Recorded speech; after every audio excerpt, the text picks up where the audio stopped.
Good afternoon and welcome to Education Elements 2025 State of the Student Experience panel discussion. I am so thrilled to be joined by one of my co-hosts, Mr. Justo Yanez, research consultant on our Solutions Research and Development team here at Education Elements. And it's really the research that's coming out of his team that prompted the discussion that we're going to have this afternoon. We are gearing up to release our inaugural report later this month, in which we are going to reveal critical insights into how COVID-19 has reshaped K-12 education, specifically the student experience. So why are we talking about the student experience here at Education Elements? Well, everything that we do as a team is about teaching and learning. As a group of former district school leaders, classroom teachers, we are all so passionate about driving transformation in teaching and learning using our Blueprint for Change methodology. And one important component of how we do our work is ensuring that we capture what we call the local pulse in the school systems and organizations in which we're working. How we do that is using different tools and strategies to ensure that we're understanding the context in which we're going to drive a change, whether it is new instructional strategies, launching a new curriculum, implementing a new strategic plan. And one of the tools that our team uses over and over again is the 7Cs survey instrument. And Justo is going to walk our audience through what that framework is that the instrument is grounded in and how our team leverages that data with our clients.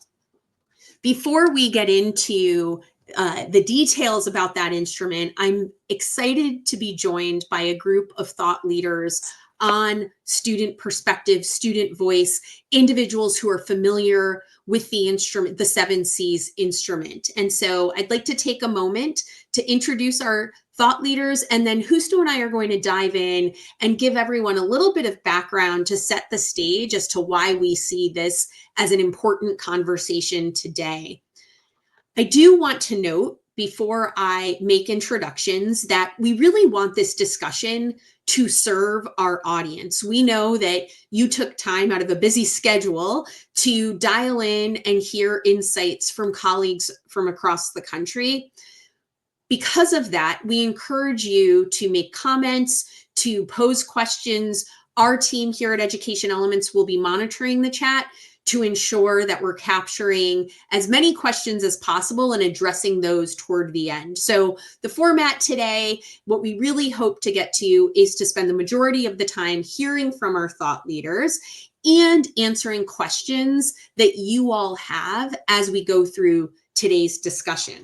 So with that, I want to give our thought leaders a heads up that it wouldn't be an Education Elements discussion without a check-in. So I'm going to preview the check-in with you so that you're prepared to share your response. So your check-in question today is, why do you think it's important to talk about student voice today? So our first thought leader is Dr. Jamie Foster, who is the supervisor of school improvement in the Harrisburg School District. Prior to assuming this position, Dr. Foster served as Director of Curriculum and Instruction in the school district of the city of York. And prior to serving in York City, Dr. Foster held numerous administrative positions in Harrisburg School District, including assistant principal, mathematics, science supervisor, and chief academic officer. Thank you, Dr. Foster. And if you don't mind, can I ask you, why do you think it's important for us to be talking about student voice today? Sure. And good afternoon, everyone. And thank you so much for having me today. I think it's really important for us to hear about student voice post-COVID and in this current social media space where students have access to technology and they can express themselves quickly, instantly. They have a lot to say. And they have a lot to say about a lot of things. And I think that they really feel a way about school, whether that is like they really love it, or the flip side of that, they don't really care for it. And for some students, they feel indifferent about it. And all of those voices we really do need to hear because they are our ultimate customer. They are the reason why we sit in whatever role we sit in, whether it's in a school building or a central office. It's children that we serve. And whether they're 5 or 17, their voice is really important. And we need to hear from it as consistently as we can. Thank you, Dr. Foster. We're also joined by Ms. Intan McCart. Intan serves as the Operations and Compliance Manager for Public Education Foundation's Project Inspire Teacher Residency. Every child deserves an incredible teacher, and Intan takes that to head and heart with her ideas and vision about the resident experience at Project Inspire. Intan, based on that introduction, I think we all know, but can you share with us today, why do you feel like this is an important discussion for us to be having at this moment in time? Yes, thank you so much again for having me, and good afternoon, everyone. Really, I think student voice is important because they are the future. With a lot of different perspectives. I love the way that Dr. Jamie Foster kind of said that. I really think she took the words out of my mouth. They have a lot to say, and they will be shaping their ideas into actions for the future. So it's very important that we listen right now on what they have to say about the entire school experience, including teacher preparation from our end. Thank you. And we're also joined by Dr. Stephanie Capon.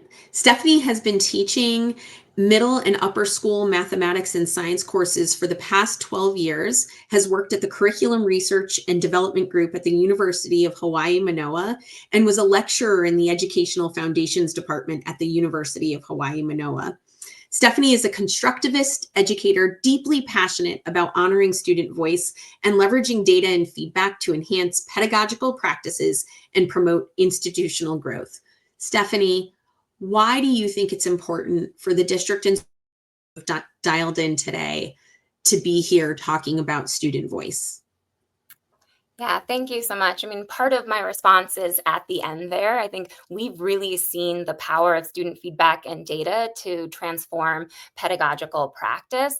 But really, I think the most important part is we've also been able to see when we sit down and we ask students to share their experiences and their thoughts, the way in which that process really builds a strong relationship with the students. When we sit down across from them and we say, you matter, your experience matters, and we want to hear about it, and your voice has the power to transform what's happening now and in the future and really shape your own and others' educational experience. I think that's been really powerful. And I think in schools, especially in a post-COVID landscape, when we think about AI and technology that my colleagues referenced before, relationships and community, that's really what it comes down to. And I think giving students a voice and agency in their experience is an important part of that process, and honoring that. Thank you, Stephanie. As director of the Project Inspire Teacher Residency, we are joined by Mr. Mark Neal. His work focuses on the strategic design and implementation of the program. This includes fostering healthy and effective partnerships with school districts and universities, increasing program sustainability, designing curriculum for program participants, and measuring program progress toward key strategic goals. An experienced K-12 teacher, Mark deeply values time spent in host residency classrooms, working alongside the Project Inspire coaching team to develop a different kind of teacher, one who believes deeply in success for all students and advocates fiercely on their behalf. Mark, can you share with the group before we move on to talking about our data set, why student voice is so important to you and why we should be talking about it today? Yes, thank you. Good afternoon. Very glad to be with everyone. And I love that we are doing a check-in education element style. I really want to celebrate how important that is, that this organization takes the time to do this with these amazing leaders. And I love what I've heard. And I just want to build on that by saying that student voice has always been important in terms of who is a great teacher.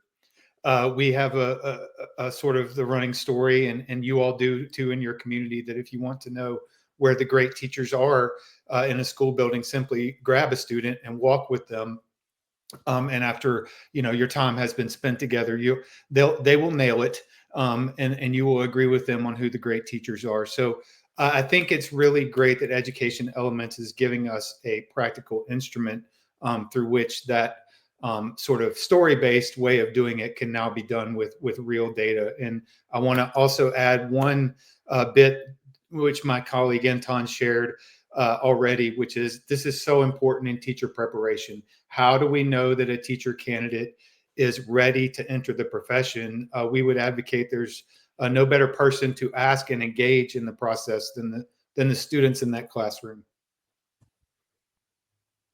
Thank you, Mark. So before Justo walks everybody through the 7Cs framework, I do want to talk about what student voice is and what it isn't. I think you all, as our thought leaders, have demonstrated in the work that you're doing in your systems that when you talk about student voice, you mean that it is deeply embedded in the system and it drives decision making.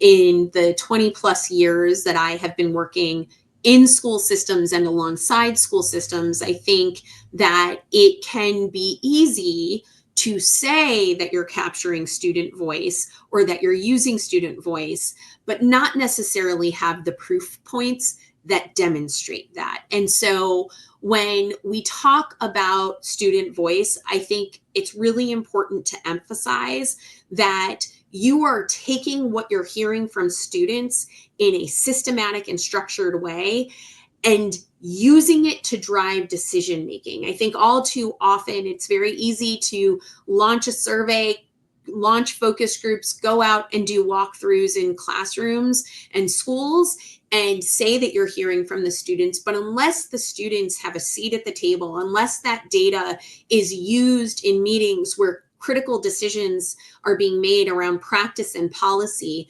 then it's not truly leveraging student voice. And what I'm really excited about in today's conversation is I think that there are lessons and insights from these thought leaders that I hope our audience members can go back into their systems. And I'm going to go beyond hope, and I'm going to challenge you to go back and ask yourself, are we really capturing student voice? Is it really embedded in our system?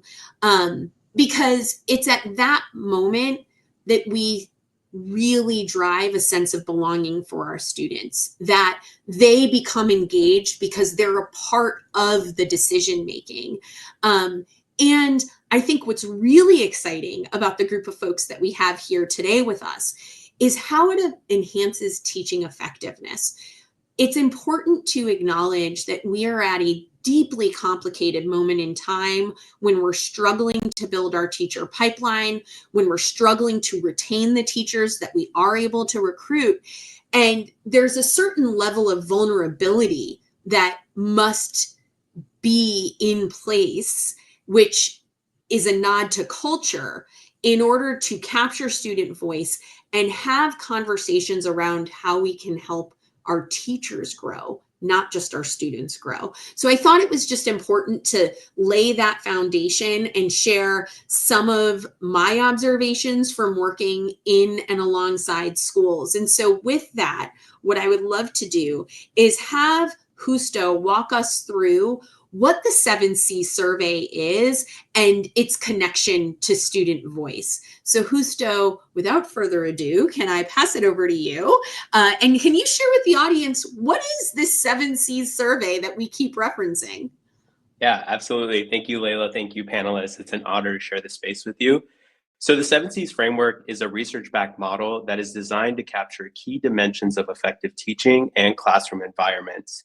So these constructs that you see on the screen, care, confer, captivate, clarify, consolidate, challenge, and classroom management, offer a sort of holistic view of student experiences and perceptions in the classroom.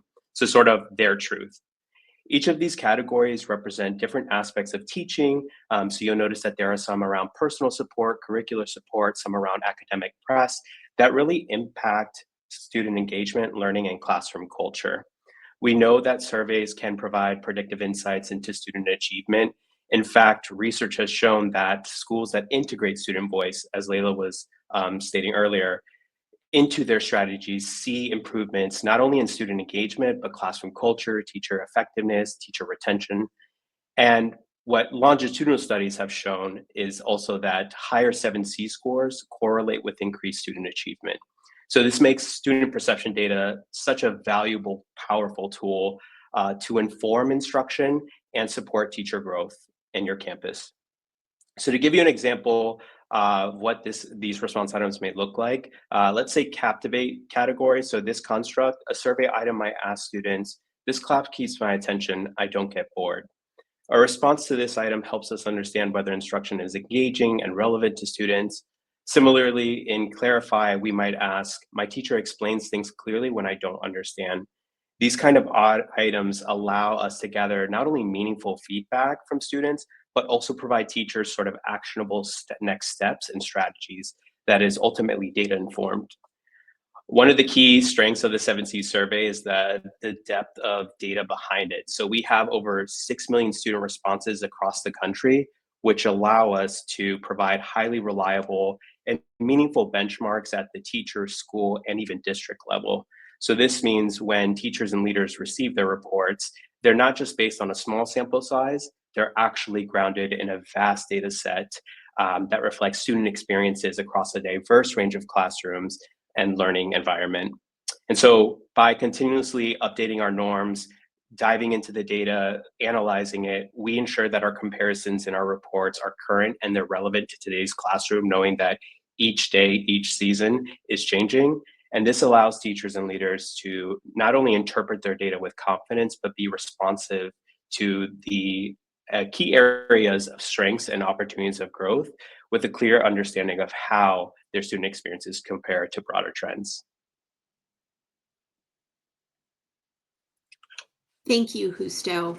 I think what I'd like to do is provide some visibility into the initial findings that came out of your team. So I appreciate you and everyone that supported this effort in helping us better understand the trends. I think when I think about the opportunity that we have here as an organization, having data from over 250,000 classrooms across the years that we've been using the 7Cs survey instrument, it's a really compelling data set as we think about what we know to be true in post-COVID trends in the student experience. So beyond the 7Cs survey data, we know that student voice is essential in shaping the future of education. We heard from our thought leaders why it's important to them. Objectively, traditional assessments cannot capture the daily realities of what's happening in the classroom, but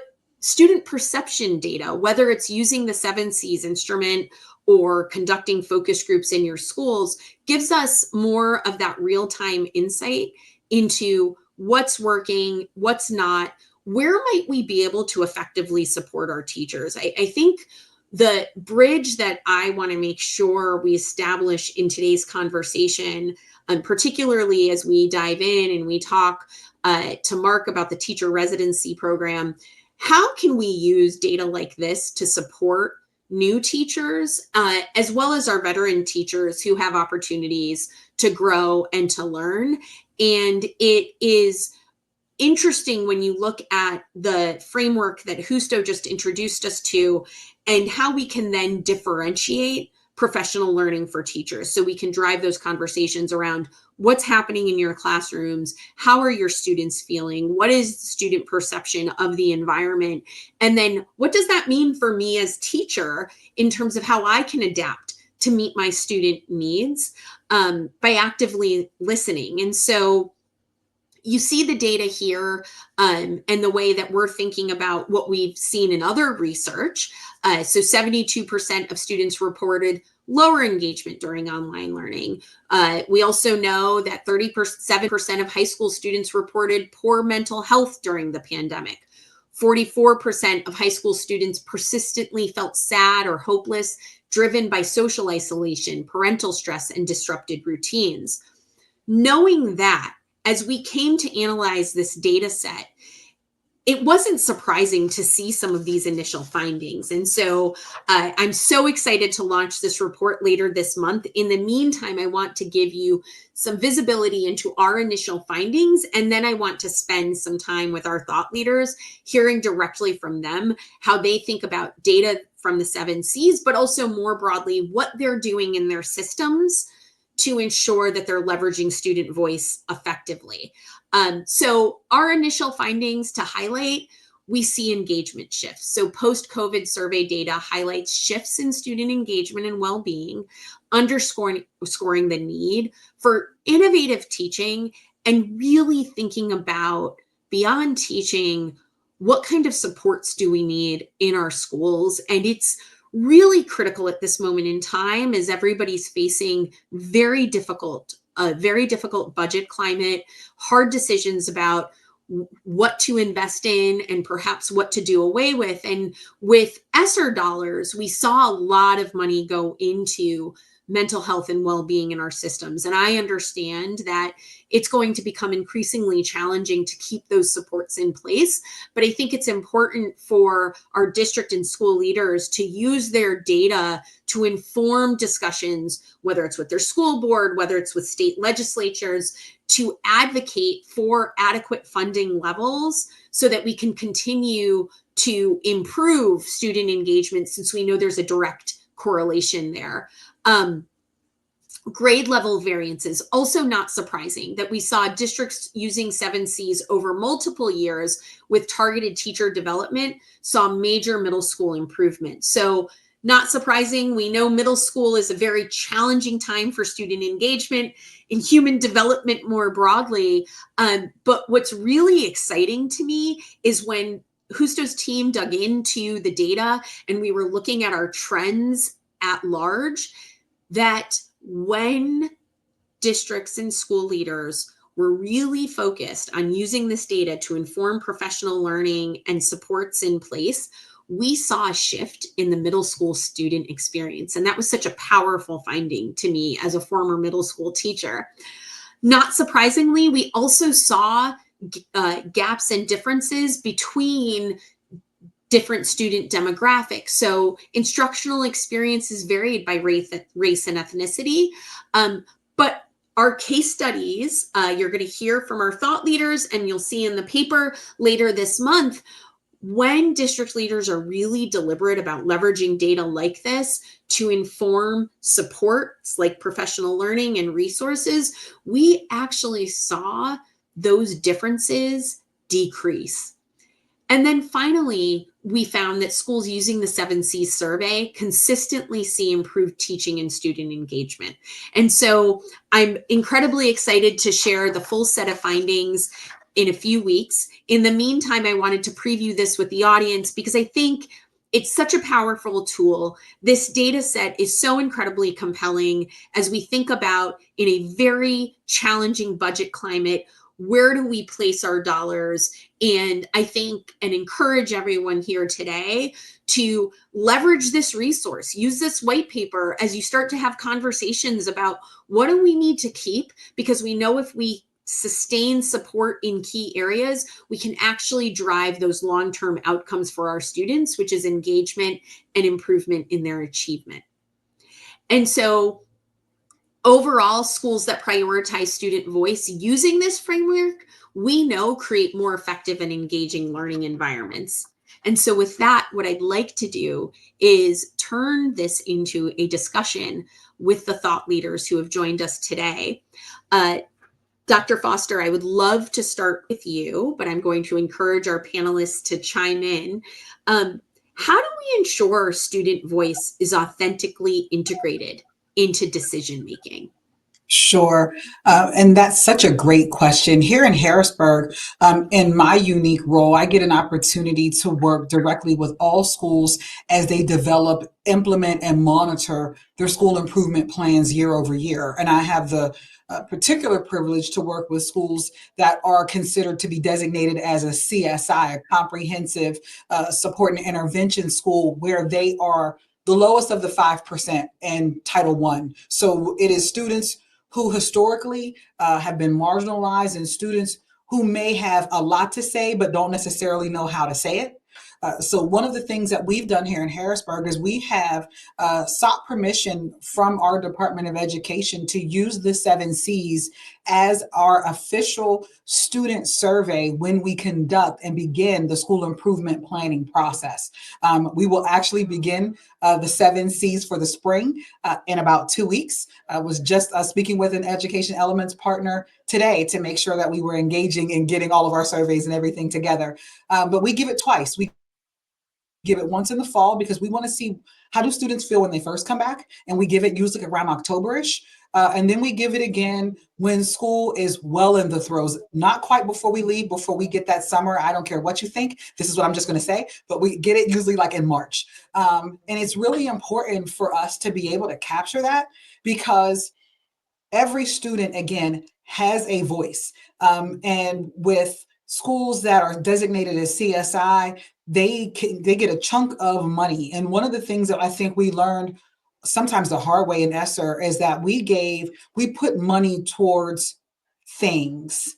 And not that closing the achievement gap and loss of instructional time wasn't important, but there were also things that students said that they wanted because they just spent 18 months on their own. So what they might not have wanted was an online program because I feel care and concern because I haven't been around adults for a year and a half. So I'm chatty, not because I'm chatty because I missed the authenticity of like human touch and feel and conversation. So I think it's really important that we allow for students to be able to have their voices heard in decision making, and on the proactive side versus the reactive. Monday morning quarterback is a really real thing, but it doesn't mean anything on Sunday when we play the game. So it's important that we provide students with the opportunity to come to the table anonymously, to say what they need to say in a safe way, which I appreciate in the 7Cs, that the questions are structured in a way that students really have to say how they feel and they feel safe to do so. I'll tell you, our first time administering it, it knocked Harrisburg off its feet for what it shared and what it didn't share. So I think it's really important that we allow for students to be a part of the decision making because they're the reason why we make the decisions. So it's really important that their voice is heard.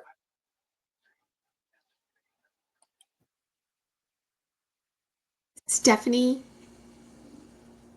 Yeah, hello, thank you. Coming back to the question, how do we authentically integrate student voice? And I want to nod back to what Layla shared earlier in terms of that systematic integration, because I do think that that's really, really important. I think we have to be really thoughtful about how we're collecting the student voice. Like, what questions are we asking? Are they the right questions? Is it mission aligned, core values aligned, which for us, the 7Cs did perfectly align. So that worked out. But I think just as important, for that authentic integration piece is the feedback loop on the back end. We know when we take surveys or we are asked for our own feedback, that it's nice to be able to hear and see that feedback in action and how it was really utilized. And so I think for us at St. Margaret's, it's been really important, yes, to collect that data, but then equally as important is what we're doing with it. So the time that we're investing in reflection around the data, both individually at the instructor level and also at the division and department level. And then once we've had a chance to kind of collaboratively analyze the data, reflect on the data, then how do we take that back to our students and share out, hey, here are some things that we heard from you. We really appreciate what you shared with us, and we're really excited to make these changes based on what we heard from you. Because I think then there's this, they can really see, wow, they heard me, they listened to me. It wasn't that they just asked me and then it kind of lived somewhere and it was like, check off a box, cool, we did it, we collected the student data, but we really took it, processed it, reflected, and then used that to drive decision making, but included them even on that back end process as well. I know instructors, myself included, I give the 7C survey. I teach an astronomy class and I give it to my students, and I'll share share with them, hey, this is what I heard from you. I really appreciate this feedback. And I'm curious to dig into this a little bit more. So, it doesn't have to end with the 7C survey as well. There's an opportunity, if anything for us, it's more so the 7C survey is the starting point. Then it prompts oftentimes new questions and meaningful discussion and reflection that then we can also include the students in that process as well. And I think that really leads to that sort of authentic integration of student voice, where students are seeing and hearing and feeling how their voice mattered and ultimately made an impact. I'd love to build off that just a little bit, and really bring students into the equation on the decision that we have to make here within a Project Inspired Teacher Residency in Chattanooga, Tennessee, is whether or not a teacher is ready to enter the profession. And the message that we hope that's coming through to kids is sort of twofold. Number one, which my colleagues have been highlighting over and over again, is that you know best. Your voice should be heard on this particular teacher. It's not speaking to our program, but it's speaking to the identity of that one teacher, and how we can best develop them. But secondly, we're really using the overall results that we get to show students how serious the process of developing a teacher candidate is. And we spend a lot of time processing the results with these teacher candidates in our program, and then also kind of set them on their own personalized journey and to be advocates for what sort of professional learning they need, so they're not just swept up into what we call induction for new teachers. They actually are, as you all said, agents within that process. They have a voice, they have a plan, they know, for example, that conferring is an area of growth for me within the 7 Cs, and I'm going to seek out specialized resources and expertise, not wading through a fairly large system where we work with as many as 4,000 teachers. I think the last thing I'll add to that is that this drives decision making even at the beginning of our recruitment processes of teacher residents. We highlight definitely the care and confer, even in questions we ask of teacher candidates not yet coming into the profession. One of our colleagues, Dr. Edna Varner, always says, we're not desperate for teachers, we're desperate for great teachers.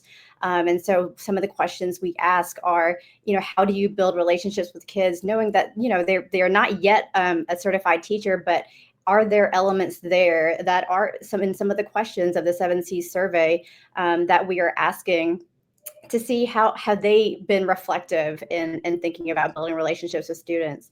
And like Mark said, through program design of Project Inspire, our teacher residents, again, these are people who are training under a mentor teacher, not yet certified, but they take it during the spring of their residency year. And then again, during their first year as a certified teacher of record, and then hopefully throughout the years that they are committed to us in Hamilton County Schools for the 4 years. And it really is, I think they love doing it. They love seeing the data that they get from student voice because it helps them really improve their practices as a teacher. So one of the things that I would love to talk about is and acknowledge, and you've nodded to this a little bit, but the challenge with using data like this. So whether we're talking about 7C's data or another form of student perception data, Dr. Foster, you acknowledged the first time you launched it, it was a moment of realization. So I'm going to ask you to kick us off again and share a little bit more about that experience. For the others, I want you to be thinking about the difference between getting maybe newer teachers, earlier career teachers to use data like this versus maybe some of our more veteran staff who may struggle more with being vulnerable. So I just want to get you prepared for where I want to take this conversation. But Dr. Foster, can you kick us off and talk about how we create the space to effectively use data like this? For sure. When Harrisburg first took it in the fall of 2023, and we got that data back in December, I mean, there were stunned principals and teacher teams at the table. Like, what do you mean?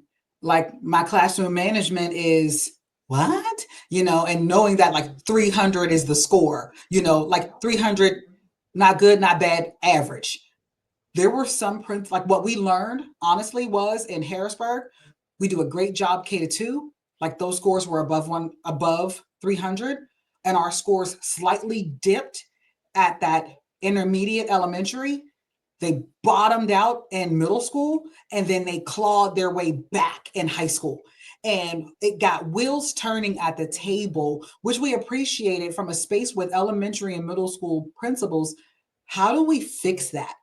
What happens in third grade that students just start to either not feel safe, or they don't see school to be challenging, or they don't feel challenged?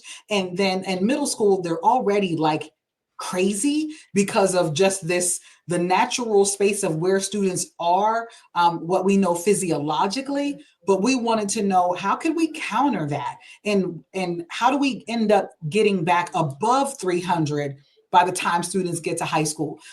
So it was sobering initially. And then once we got to the spring, one of our high schools actually said, when we were going through the school improvement process, we want to use care as our marker in relationships. Like when we administer the 7 C's, that's what we want to be able to see.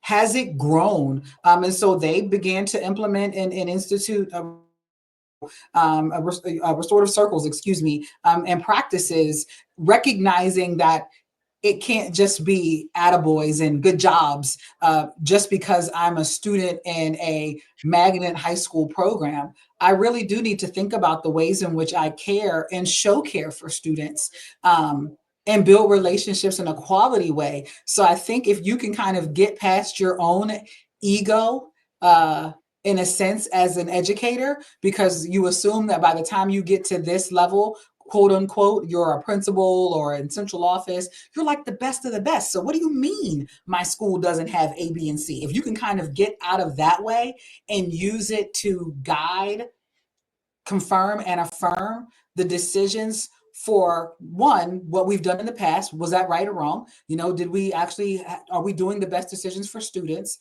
Because the academics, like those things are going to happen no matter what. And then in the forefront, like I shared before, proactively, are we making decisions that ensure that students want to come to school every day? Do we want students to go, look, I got a little sniffle. Now, granted, in this day and age, we want you to put a mask on, but I want you to come because I really want to be there. We know that a lot of students come for every reason except to learn. And most of the time they come towards the end because I really enjoy this teacher. I really like going to this class and I can't miss it today. And not because I'm going to miss a lot of content. I'm going to miss him. I'm going to miss her. So that was a lot for us in Harrisburg. Sobering, but we're looking to use it in the right ways. Still have a lot of lessons to learn, but we think we're on our way.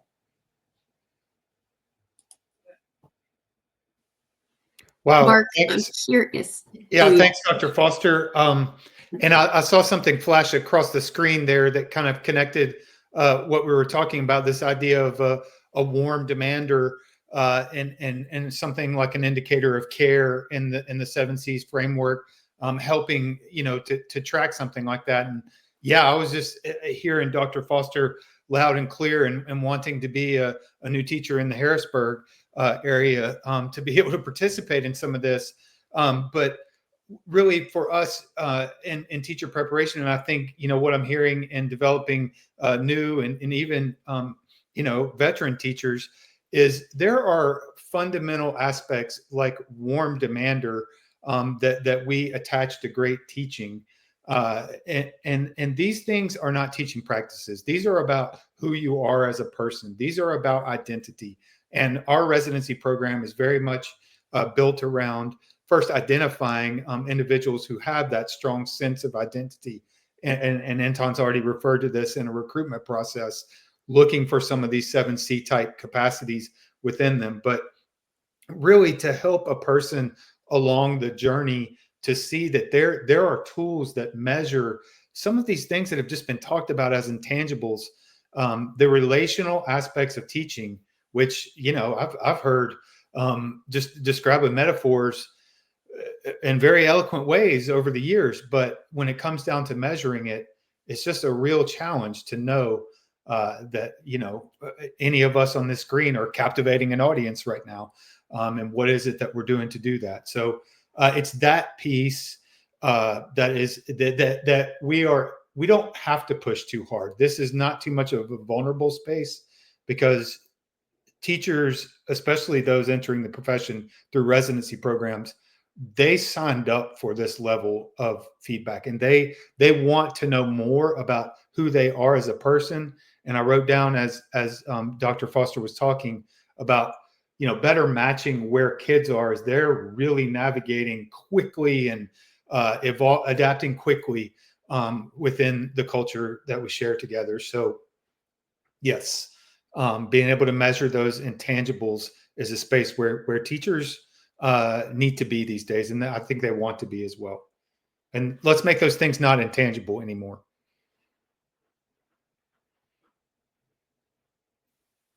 Stephanie, it looked like you wanted to jump in and share some thoughts on creating that space. Yeah, no, thank you. Absolutely. And thank you to my colleagues. I would echo everything. And, you know, I think for us, one of the challenges has been, it's one thing to sort of receive the feedback, especially around something like care. And I'm so glad that we're talking about that, to receive the feedback. And then it's the other piece. I think the challenge that we face is, how do we create the space so that we can collaboratively together support each other and figure out what to do so that feedback can become actionable, because there's a difference between feedback and actionable feedback. And one of the things I know we really love about the 7Cs is that it does provide us with some actionable feedback, but I think we have to be really reflective and thoughtful in our dialogue around what that action ultimately looks like. For example, I have a wonderful colleague who I love dearly. I think they're an incredible educator, and their care scores in particular was always their lowest. They had great scores, but their care one was always the lowest. And he would say, like, but I care about them. Like I have no doubt that he absolutely does care about them, but it was helping him figure out, let's look in more detail. And one of the things I love about, you know, that some of the resources that come along with the 7Cs is breaking up the constructs into really the language and the subdomains, right? For care, it's about building relationships, addressing learner needs. And so how can we now sit down and look at very specific reflection questions and practices that connect to that subdomain within the construct to help them really narrow their focus? Because honestly, it can feel really daunting as an educator if you're looking at that feedback and you're like, okay, great, I just need to care more, but like, what do I do? And I think the challenge is creating that space where we can dialogue as a professional learning community around those 7Cs constructs in particular, to support each other with actionable steps that can improve outcomes. And part of that, and this goes along with the challenge, is that, you know, one of the things that we are working through, I think still, and we've made a lot of progress, is when we would get our 7C scores back, it was kind of like everyone got them in their email, and then we would be quiet and like, we didn't really talk about them. And I think, you know, building that data along with data literacy, building that data culture means that we talk about them. Now, this doesn't mean I'm like, guess what? Like, I got a 300 and whatever on this particular construct, but opportunities in faculty meeting spaces to maybe share out collectively, what's your strength? Like, of the 7Cs construct, like, what is something that you are really strong at, and being able to share those strategies.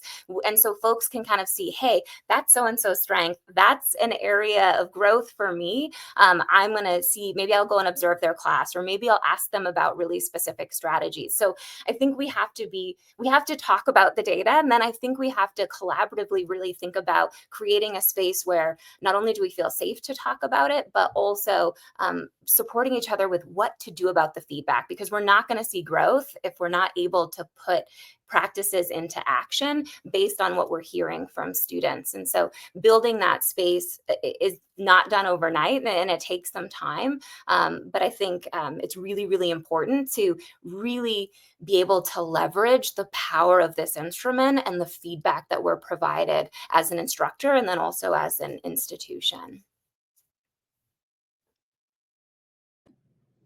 Wow, thanks, Stephanie. Yes, and actually, I was going to add more about that with feedback turning into action.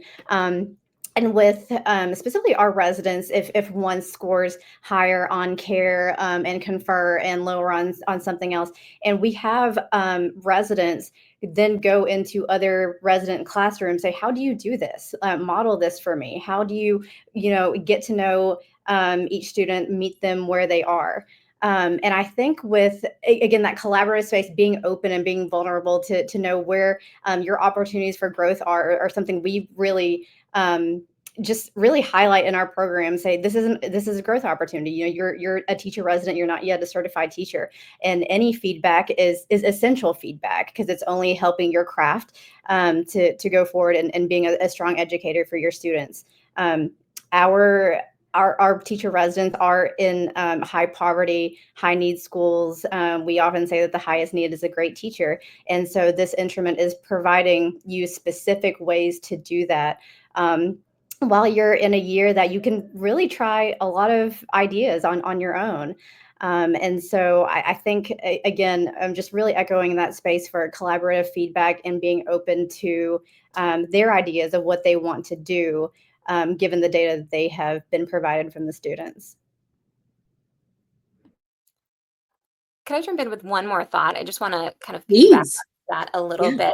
bit. One of the other things that we've explored, and I think it's been helpful to kind of supporting us with that collaborative space is, again, one of the things we found initially. We've been administering the 7C survey since 2015, which is awesome because we have all of this historical data that we can track over time to be able to really tell the story of growth, which I think is powerful to see in your institutions. If you've been administering it, you'll see that the data fluctuates. It goes kind of up and down, which can be hard to see kind of year to year. But when you look, when we took a look from 2015 across every division, we're a pre-K through 12 school, we administer the survey in grades 2 through 12.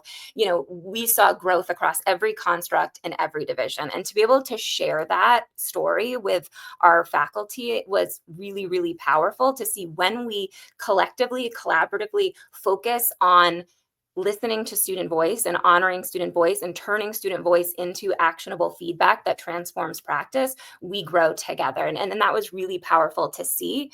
But part of, I think, that journey has been a shift away from the fixation on the number. And we all do this. I do it when I get, my results back. I'm like, what's the number? Is it higher than, And so we've started building out heat maps that are more color coded without the numbers that allow people to kind of see that beautiful gradient of growth over time, as opposed to like, oh, it went up to here and down to here or whatever.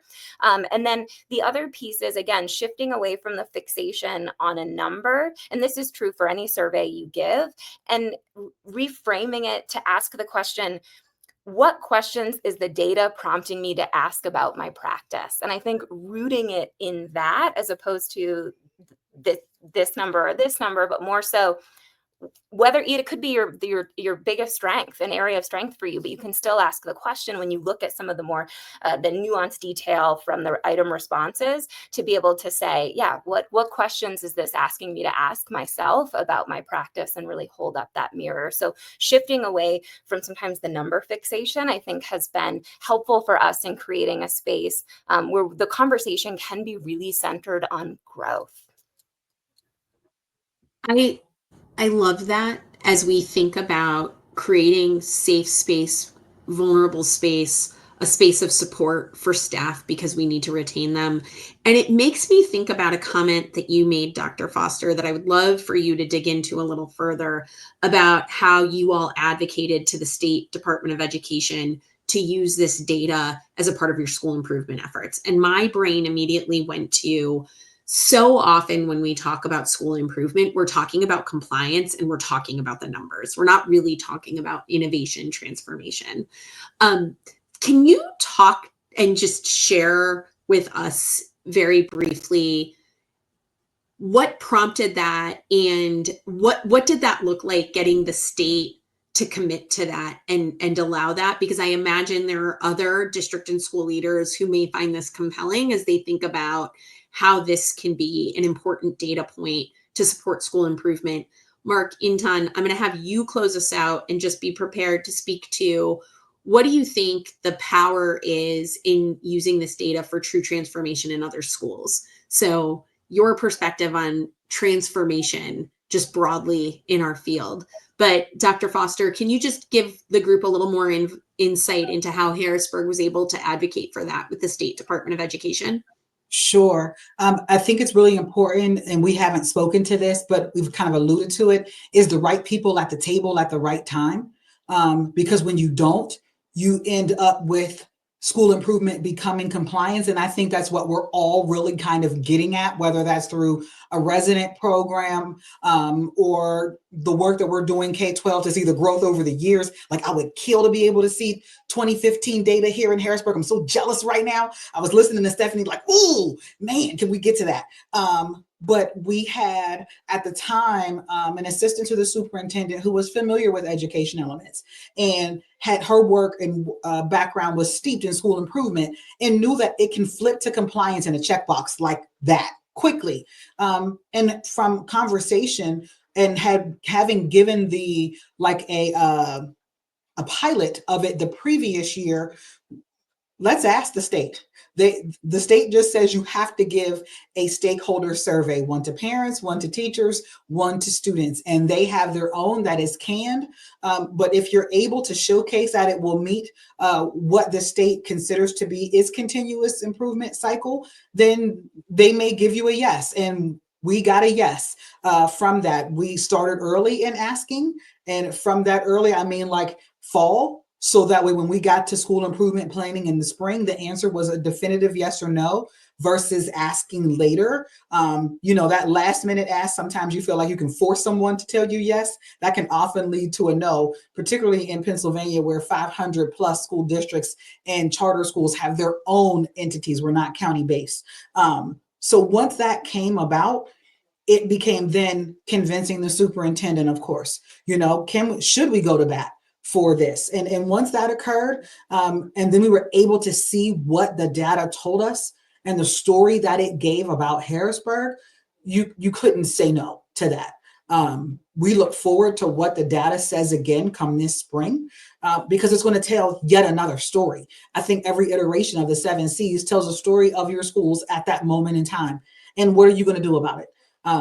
So what I'm hoping is that the state catches on and sees what we're doing in Harrisburg with it and offers that as an option to other school systems across the state, or other school systems will hear us and see this and go, hey, how did you get to that? Because it's usually, one small thing leads to the avalanche. So how can you get to that space? It was easier than it could have been, but I think that's because we had some really good folks at the table who were able to advocate on our behalf. And show the data and how instrumental it had been. I think from our perspective on using the data to transform schools, the residents here are armed with this data when they are hired, and we intentionally cluster them with other residents and graduates of Project Inspire in schools that then impact school culture. I know principals love seeing this data because they immediately know, here are the strengths and here are the opportunities for growth, and it translates when a bunch of people know that reflective feedback on themselves. They know where to improve or to help coach other teachers in the school building. And so just really proud to say that, the past 3 Hamilton County Schools Teachers of the Year have been Project Inspire graduates because, again, I think part of that is they know what their strength is and how to coach that to others. We had a potential funder come in last week on a site visit. And it's one of our high poverty schools. It's the school that my kids attend. But she whispered to me out of the building. She said, "I would send my kids here too." And I think really it's because that translates to measurable effectiveness that contributes to the overall school culture and the community aspect of some of the elements that the 7 C's cover. I love what Dr. Foster said about the telling of a story. And I think the challenge in terms of transformation around the way we have been developing teachers in the one box, one classroom, 25 students kind of mode.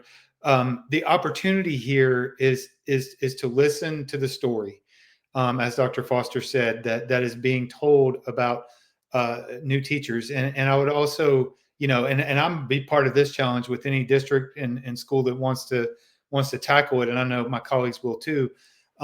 We've got to use voices like the student voice in the 7C survey to really customize the on-ramp for people coming into this profession and not present them with some of our greatest challenges at the front door. So the story I hope we'll listen to is what people are capable of doing and good at when they enter the profession, and that we will set them up to do that.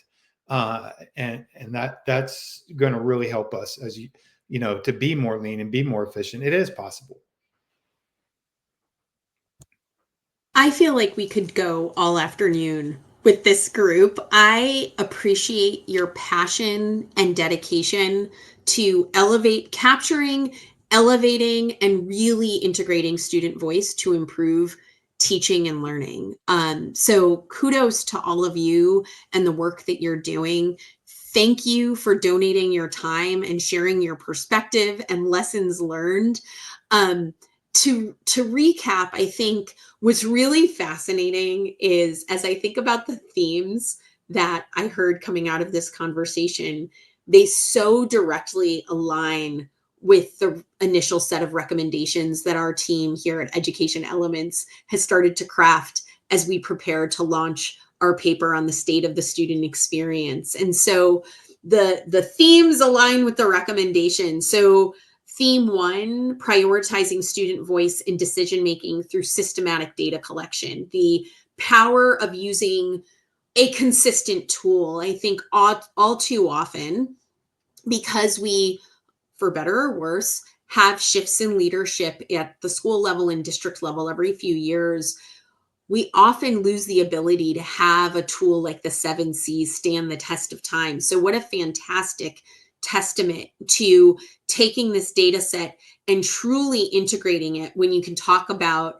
looking back to 2016 data, right? I mean, that is rare in our field to be able to refer that far back to data points like this. So thank you for sharing that perspective. I think the other piece that we need to make sure is we're building a culture where we're comfortable using that data, talking about that data. I saw some comments from our attendees in making sure, not just making it about the numbers. So taking the numbers out of it and that visualization of what do I see? What is the story? Leading with what am I really good at? Because if I start to talk about what I'm really good at, it makes it easier for me as a human being to talk about the areas in which I want to improve. And I think sometimes we're moving so quickly and have so much that we have to react to in our school settings that we don't necessarily create that space to reflect on what am I really good at and where can I grow? And then my colleague is really good at this. And can I go visit their classroom to learn from them? So that data culture, I so appreciate the perspective that this group brought and the specific examples of how you've seen it in practice. And then investing in professional learning, using student voice to customize the on-ramp for our teachers. I mean, Mark, I wrote that one down. Thank you so much for highlighting that. I think the power of student perspective, the power of what you all are doing, creating cultures with your instructional leadership and your teachers where they can be vulnerable, where they can look at student perspective, where they're committed, and then to show what we know the research tells us over and over again. When our students are engaged in their learning, when they're excited to be there, when they feel connected, we get the academic outcomes that we want, right? But we forget that in the day-to-day. So I just want to say thank you so much for sharing these stories. It has been such a moving experience. I am so excited to share the recording of this and the recap of the insights. I also want to encourage our thought leaders here today, as well as our audience. Please subscribe to the podcast we just launched here at Education Elements, the K-12 Change Equation. We dig into key issues that are top of mind. We just launched episode 2 today. So again, thank you to our thought leaders. A huge thank you to the Education Elements team in pulling this data set together. That was a feat in and of itself. And a thank you to all of the Education Elements partners who have embraced this tool in their systems and giving us the opportunity to really look at the state of the student experience. So with that, I wish everyone well, and let us all take what we learned today and change something in our day-to-day practice, whether it's our leadership or our instruction. Bye, everyone.